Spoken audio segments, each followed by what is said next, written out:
Superando o genoma. A capacidade de criar uma realidade imaginada com palavras possibilitou que um grande número de estranhos coopere de maneira eficaz. Mas também fez algo mais. Uma vez que a cooperação humana em grande escala é baseada em mitos, a maneira como as pessoas cooperam pode ser alterada modificando-se os mitos, contando-se histórias diferentes. Nas circunstâncias adequadas, os mitos podem mudar muito depressa. Em 1789, a população francesa, quase da noite para o dia, deixou de acreditar no mito do direito divino dos reis e passou a acreditar no mito da soberania do povo. Em consequência, desde a Revolução Cognitiva, o Homo sapiens tem sido capaz de revisar seu comportamento rapidamente, de acordo com necessidades em constante transformação. Isso abriu uma via expressa de evolução cultural, contornando os engarrafamentos da evolução genética. Acelerando por essa via expressa, o Homo sapiens logo ultrapassou todas as outras espécies humanas em sua capacidade de cooperar. O comportamento de outros animais sociais é determinado em grande medida por seus genes. O DNA não é um autocrata. O comportamento animal também é influenciado por fatores ambientais e por peculiaridades individuais. No entanto, em um ambiente estável, animais da mesma espécie tendem a se comportar de maneira similar. Em geral, mudanças significativas no comportamento social não podem ocorrer sem mutações genéticas. Por exemplo, os chimpanzés comuns têm uma tendência genética a viver em grupos hierárquicos liderados por um macho alfa. Membros de uma espécie de chimpanzé muito próxima, os bonobos, normalmente vivem em grupos mais igualitários dominados por alianças femininas. As fêmeas dos chimpanzés comuns não podem aprender com suas parentes bonobos e conduzir uma revolução feminista. Os chimpanzés machos não podem se reunir em uma assembleia constituinte para abolir o cargo do macho alfa e declarar que, de agora em diante, todos os chimpanzés devem ser tratados como iguais. Tais mudanças drásticas de comportamento só ocorreriam se algo mudasse no DNA dos chimpanzés. Por razões similares, os humanos arcaicos não iniciavam revoluções. Até onde sabemos, as mudanças nos padrões sociais, a invenção de novas tecnologias e a consolidação de novos hábitos decorreram mais de mutações genéticas e pressões ambientais do que de iniciativas culturais. É por isso que levou centenas de milhares de anos para os humanos darem esses passos. Há 2 milhões de anos, mutações genéticas resultaram no surgimento de uma nova espécie humana chamada Homo erectus.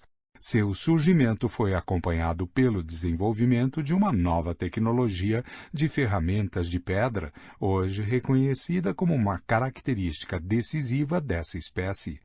Enquanto o Homo erectus não passou por novas alterações genéticas, suas ferramentas de pedra continuaram mais ou menos as mesmas, por quase 2 milhões de anos. Por sua vez, desde a Revolução Cognitiva, os sapiens têm sido capazes de mudar seu comportamento rapidamente, transmitindo novos comportamentos às gerações futuras sem necessidade de qualquer mudança genética ou ambiental. Por exemplo, considere o advento repetido de elites sem filhos, como a classe sacerdotal católica, as ordens monásticas budistas e as burocracias eunucas chinesas. A existência de tais elites vai contra os princípios mais fundamentais da seleção natural, já que esses membros dominantes da sociedade deliberadamente abrem mão da procriação. Enquanto entre os chimpanzés os machos alfa usam seu poder para ter relações sexuais com tantas fêmeas quanto possível e, consequentemente, gerar uma grande proporção dos filhotes do grupo, os machos alfa católicos se abstêm completamente das relações sexuais e dos cuidados dos filhos. Essa abstinência não resulta de condições ambientais singulares, tais como a carência severa de alimentos ou de parceiros em potencial. Tampouco é resultado de alguma mutação genética peculiar. A Igreja Católica sobreviveu por séculos não por transmitir um gene do celibato, de um papa ao seguinte, mas por transmitir as histórias do Novo Testamento e do direito canônico católico. Em outras palavras, enquanto os padrões de comportamento dos humanos arcaicos permaneceram inalterados por dezenas de milhares de anos, os sapiens conseguem transformar suas estruturas sociais, a natureza de suas relações interpessoais, suas atividades econômicas e uma série de outros comportamentos no intervalo de 1 ou 2 décadas. Considere uma habitante de Berlim nascida em 1900 e vivendo longevos 100 anos.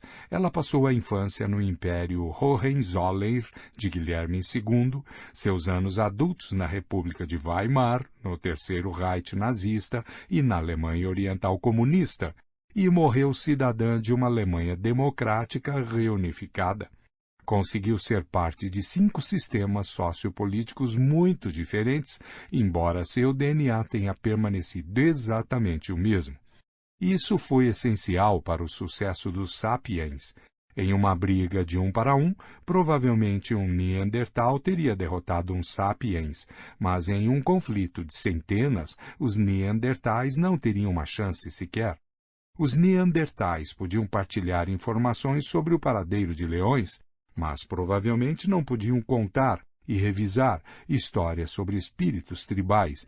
Sem a capacidade de criar ficção, os Neandertais não conseguiam cooperar efetivamente em grande número, nem adaptar seu ambiente social para responder aos desafios em rápida transformação. Embora não possamos adentrar a mente de um Neandertal para entender como eles pensavam, temos indícios indiretos dos limites de sua capacidade cognitiva em comparação com seus rivais sapiens. Ao escavar sítios habitados por sapiens há 30 mil anos no interior do continente europeu, os arqueólogos ocasionalmente encontram conchas da costa mediterrânea e da costa atlântica. É muito provável que essas conchas tenham chegado ao interior do continente por meio de escambo a longa distância entre diferentes bandos de sapiens. Os sítios de Neandertais não têm indícios de tal escambo. Cada grupo fabricava suas próprias ferramentas com materiais encontrados no local. Outro exemplo vem do Pacífico Sul. Bandos de sapiens que viveram na ilha de Nova Irlanda, no norte da Nova Guiné, usaram um vidro vulcânico chamado obsidiana para manufaturar ferramentas particularmente fortes e afiadas. A Nova Irlanda, entretanto, não tem depósitos naturais de obsidiana. As análises de laboratório revelaram que a obsidiana que eles usaram foi trazida de depósitos na Nova Bretanha, uma ilha a 400 quilômetros de distância. Alguns dos habitantes dessas ilhas devem ter sido navegantes habilidosos que percorriam longas distâncias negociando de ilha em ilha.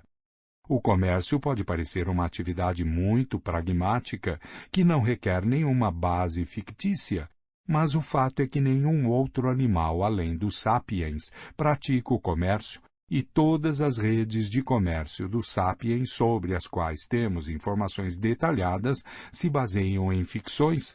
O comércio não pode existir sem confiança e é muito difícil confiar em estranhos. A rede de comércio global de nossos dias se baseia em nossa confiança em entidades fictícias tais como o dólar, o Federal Reserve Bank e as marcas registradas das corporações. Quando 2 estranhos em uma sociedade tribal querem fazer comércio, eles geralmente constroem confiança mútua recorrendo a um deus ancestral, mítico ou animal totêmico em comum. Se sapiens arcaicos que acreditavam em tais ficções trocaram conchas e obsidianas, é razoável pensar que também podem ter trocado informações, criando assim redes de conhecimento muito mais amplas e mais densas do que a que serviu aos neandertais e a outros humanos arcaicos. As técnicas de caça são outro exemplo dessas diferenças. Os neandertais geralmente caçavam sozinhos ou em pequenos grupos. Os sapiens, por outro lado, desenvolveram técnicas que se apoiavam na cooperação entre dezenas de indivíduos e talvez até mesmo entre bandos diferentes. Um método particularmente eficaz era cercar um rebanho inteiro de animais, como cavalos selvagens, e então acossá-los em um desfiladeiro, onde era fácil abatê-los em massa. Se tudo saísse de acordo com o plano, os bandos podiam obter toneladas de carne, gordura e pele animal em uma única tarde de esforço coletivo e consumir essas riquezas numa grande festividade, ou secá-las e congelá-las para uso posterior. Os arqueólogos descobriram sítios em que rebanhos inteiros eram abatidos anualmente dessa maneira. Há inclusive sítios onde se ergueram cercas e obstáculos a fim de criar armadilhas artificiais e abatedouros. Podemos presumir que os neandertais não ficaram felizes ao ver seus campos de caça tradicionais transformados em abatedouros controlados pelos sapiens. No entanto, se a violência rompeu entre as duas espécies, os neandertais não se saíram muito melhor do que os cavalos selvagens. 50 neandertais cooperando em padrões tradicionais e estáticos não eram páreo para 5 centenas de sapiens versáteis e inovadores, e mesmo que os sapiens perdessem o primeiro round, logo eram capazes de inventar novos estratagemas que lhes possibilitariam vencer o segundo. O que aconteceu na Revolução Cognitiva? Nova habilidade, capacidade de transmitir maiores quantidades de informação sobre o mundo à volta dos Homo sapiens. Benefícios, planejamento e realização de ações complexas, como evitar leões e caçar bisões. Nova habilidade, capacidade de transmitir grandes quantidades de informação sobre as relações sociais dos sapiens. Benefícios, grupos maiores e mais coesos, chegando a 150 indivíduos.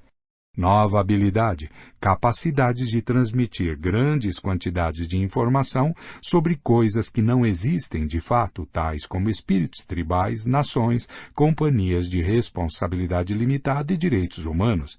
Benefícios: A. Cooperação entre números muito grandes de estranhos. B. Rápida inovação do comportamento social. História e biologia. A imensa diversidade de realidades imaginadas que os sapiens inventaram e a diversidade resultante de padrões de comportamento são os principais componentes do que chamamos culturas. Desde que apareceram, as culturas nunca cessaram de se transformar e se desenvolver, e essas alterações irrefreáveis são o que denominamos história. A revolução cognitiva é, portanto, o ponto em que a história declarou independência da biologia.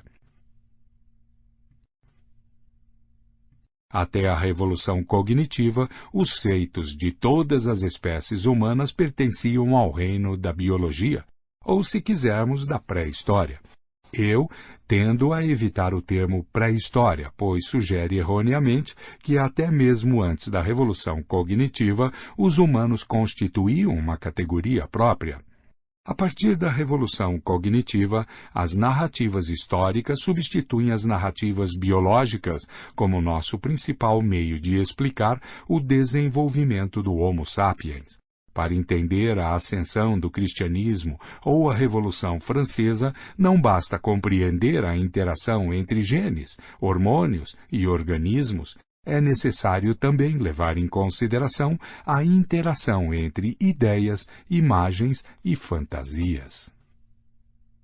Isso não significa que o Homo sapiens e a cultura humana tenham se tornado isentos de leis biológicas.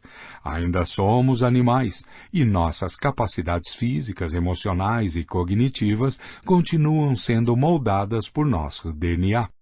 Nossas sociedades são construídas com os mesmos tijolos que as sociedades dos Neandertais ou dos chimpanzés, e quanto mais examinamos esses tijolos, sensações, emoções, laços familiares, menos diferenças encontramos entre nós e outros primatas. No entanto, é um erro procurar as diferenças no nível do indivíduo ou da família. Nas comparações entre indivíduos, ou mesmo entre grupos de 10, somos embaraçosamente similares aos chimpanzés. As diferenças significativas só começam a aparecer quando ultrapassamos o limite de 150 indivíduos e quando chegamos a 1.000 ou 2.000 indivíduos. As diferenças são assombrosas. Se você tentasse agrupar milhares de chimpanzés na Praça Tiananmen, em Wall Street, no estádio do Maracanã ou na sede da ONU, o resultado seria um pandemônio. Já os sapiens se reúnem regularmente aos milhares em tais lugares. Juntos criam padrões ordenados, tais como redes de negócios, celebrações em massa e instituições políticas, que jamais poderiam criar de forma isolada. A diferença real entre nós e os chimpanzés é a cola mítica que une grandes quantidades de indivíduos, famílias e grupos. Essa cola nos tornou os mestres da criação. É claro, também precisamos de outras coisas, como a capacidade de confeccionar e usar ferramentas, mas a confecção de ferramentas é insignificante se não estiver associada com a capacidade de cooperar com muitas outras pessoas. Como é possível que hoje tenhamos mísseis intercontinentais com ogivas nucleares, se há 30.000 anos tínhamos apenas lanças com pontas de sílex? Fisiologicamente, não houve qualquer melhoria significativa em nossa capacidade de confeccionar ferramentas nos últimos 30.000 anos. Albert Einstein era muito menos hábil com as mãos do que um antigo caçador-coletor. No entanto, nossa capacidade de cooperar com um grande número de estranhos aumentou consideravelmente. A antiga lança com ponta de sílex era manufaturada em minutos por uma única pessoa, que confiava no conselho e no auxílio de uns poucos amigos íntimos. A produção de uma ogiva nuclear moderna requer a cooperação de milhões de estranhos em todo o mundo, dos trabalhadores que extraem o minério de urânio das profundezas da Terra, aos estudiosos da física que escrevem longas fórmulas matemáticas para descrever as interações entre partículas subatômicas. Para resumir as relações entre a biologia e a história após a Revolução Cognitiva. A biologia estabelece os parâmetros básicos para o comportamento e as capacidades do Homo sapiens. Toda a história acontece dentro dos limites dessa arena biológica. B. No entanto, essa arena é extraordinariamente grande, possibilitando que os sapiens joguem uma incrível variedade de jogos. Graças à sua habilidade de criar ficções, os sapiens inventam jogos cada vez mais complexos, que cada geração desenvolve e elabora ainda mais. C. Em consequência, a fim de entender como sapiens se comportam, devemos descrever a evolução histórica de suas ações. Considerar apenas nossos limites biológicos seria como um locutor esportivo que, ao transmitir uma partida da Copa do Mundo, oferecesse aos ouvintes uma descrição detalhada do campo, em vez de relatar o que os jogadores estão fazendo. Que jogo nossos ancestrais da Idade da Pedra jogaram na arena da história? Até onde sabemos, as pessoas que esculpiram o Homem-Leão de Stadel há cerca de 30.000 anos tinham as mesmas capacidades físicas, emocionais e intelectuais que nós temos. O que elas faziam assim que acordavam? O que comiam no café da manhã? E no almoço, como eram suas sociedades? Tinham relações monogâmicas e famílias nucleares? Tinham cerimônias, códigos morais, competições esportivas e rituais religiosos? Travavam guerras? O próximo capítulo espreita detrás da cortina das eras, examinando como era a vida nos milênios que separaram a revolução cognitiva da revolução agrícola. 1. Nota. Aqui nas páginas que seguem, ao mencionar a linguagem sapiens, refiro-me às habilidades linguísticas básicas de nossa espécie, e não a um dialeto em específico. Inglês, hindi e chinês são todos variantes de linguagem sapiens. Aparentemente, até mesmo na época da Revolução Cognitiva, diferentes grupos sapiens falavam dialetos diferentes. Fim de nota.